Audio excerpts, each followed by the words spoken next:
چاند دیکھ کر رمضان المبارک کے روزے رکھنا۔ رسول اللہ صلی اللہ علیہ وسلم نے فرمایا مہینہ 29 دن کا بھی ہوتا ہے تو تم روزہ نہ رکھو جب تک کہ چاند نہ دیکھ لو، اور افطار عید نہ کر لو جب تک کہ چاند نہ دیکھ لو۔ اگر چاند نہ دکھے تو روزوں کی تعداد تم پر پوری کرنا لازم ہے۔ حدیث نمبر 2502 صحیح مسلم۔ نبی کریم صلی اللہ علیہ وسلم نے فرمایا جو شخص اسلام کے سوا کسی اور دن پر ہونے کی جھوٹی قسم قصدن کھائے تو وہ ویسا ہی ہو جائے گا جیسا کہ اس نے اپنے لیے کہا، اور جو شخص اپنے کو دھاردار چیز سے ذبح کر لے مطلب خودکشی کر لے، اسے جہنم میں اسی ہتھیار سے عذاب ہوتا رہے گا۔ حدیث نمبر 1363 صحیح بخاری۔ روزہ کی فضیلت کا بیان۔ نبی کریم صلی اللہ علیہ وسلم نے فرمایا روزہ دوزخ سے بچنے کے لیے ایک ڈھال ہے، اس لیے روزے دار نہ فحش باتیں کرے اور نہ جہالت کی باتیں، اور اگر کوئی شخص اس سے لڑے یا اسے گالی دے تو اس کا جواب صرف یہ ہونا چاہیے کہ میں روزے دار ہوں۔ یہ الفاظ 2 مرتبہ کہہ دے۔ اس ذات کی قسم جس کے ہاتھ میں میری جان ہے، روزہ دار کے منہ کی بو مطلب منہ کا بدبو اللہ کے نزدیک کستوری کی خوشبو سے بھی زیادہ پسندیدہ اور پاکیزہ ہے۔ اللہ تعالیٰ فرماتا ہے بندہ اپنا کھانا پینا اور اپنی صحبت میرے لیے چھوڑ دیتا ہے، روزہ میرے لیے اور میں ہی اس کا بدلہ دوں گا، اور دوسری نیکیوں کا ثواب بھی اصل نیکی کے 10 گنا ہوتا ہے۔ صحیح بخاری حدیث نمبر 1894۔ ویڈیو کو لازمی لائک شیئر سبسکرائب کیجیے، شکریہ۔ نماز کسی بھی حال میں معاف نہیں۔ اللہ کے رسول نبی صلی اللہ علیہ وسلم نے فرمایا کھڑے ہو کر نماز پڑھا کرو، اگر اس کی بھی طاقت نہ ہو تو بیٹھ کر، اور اگر اس کی بھی نہ ہو تو پہلو کے بل لیٹ کر پڑھ لو۔ نماز کسی حالت میں معاف نہیں ہے۔ صحیح بخاری 1117۔ ویڈیو کو لازمی لائک شیئر سبسکرائب کیجیے، شکریہ۔ کیا صحابہ اکرام علیہ السلام رضوان کے بعد آنے والے لوگوں مسلمین کے لیے بھی بشارت خوشخبری ہے؟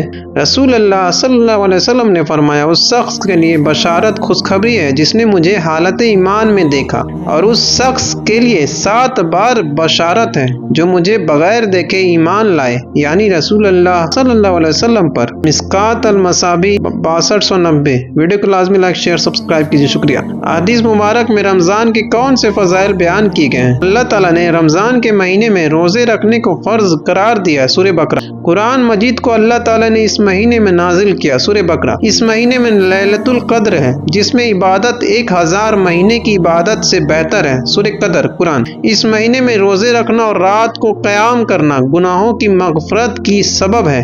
صحیح مسلم۔ رمضان میں جنتوں کے دروازے کھول دیے جاتے ہیں اور جہنم کے دروازے بند کر دیے جاتے ہیں اور شیاطین جکڑ دیے جاتے ہیں۔ صحیح مسلم۔ اللہ تعالیٰ رمضان المبارک میں ہر رات بہت سے لوگوں کو جہنم سے آزاد کرتا ہے۔ صحیح ترغیب۔ اگر انسان کبیرہ گناہوں سے اجتناب کرے تو ایک رمضان سے دوسرے رمضان تک درمیان کے عرصے میں ہونے والے گناہوں کو مٹانے کا سبب ہے۔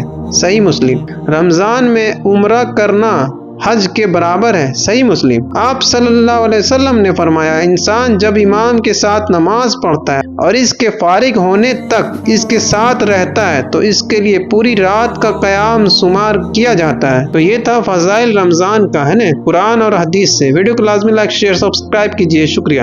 جو شخص اسلام قبول کرتا ہے رسول اللہ صلی اللہ علیہ وسلم اس کو ان کلمات کی تعلیم دیتے تھے: اللہم اغفر لی ورحمنی وہدنی ورزقنی، اے اللہ مجھے بخش دے، مجھ پر رحم فرما، مجھے ہدایت دے اور مجھے رزق عطا فرما۔ صحیح مسلم 6849۔ ویڈیو کو لازمی لائک شیئر سبسکرائب کیجیے، شکریہ۔ نماز نہ پڑھنے کے نقصان: فجر گئی نور گیا، ظہر گئی دولت گئی، عصر گئی صحت گئی، مغرب گئی کامیابی گئی، عشاء گئی سکون گیا۔ ویڈیو کو لازمی لائک شیئر سبسکرائب کیجیے، شکریہ۔ رسول اللہ صلی اللہ علیہ وسلم نے ارشاد فرمایا جب تم میں سے کوئی نماز پڑھ رہا ہو تو اپنے سامنے سے کسی کو نہ گزرنے دے، اگر وہ انکار کرے تو اس سے لڑے کیونکہ اس کے ساتھ شیطان ہے۔ صحیح مسلم 1130۔ ویڈیو کو لازمی لائک شیئر سبسکرائب کیجیے، شکریہ۔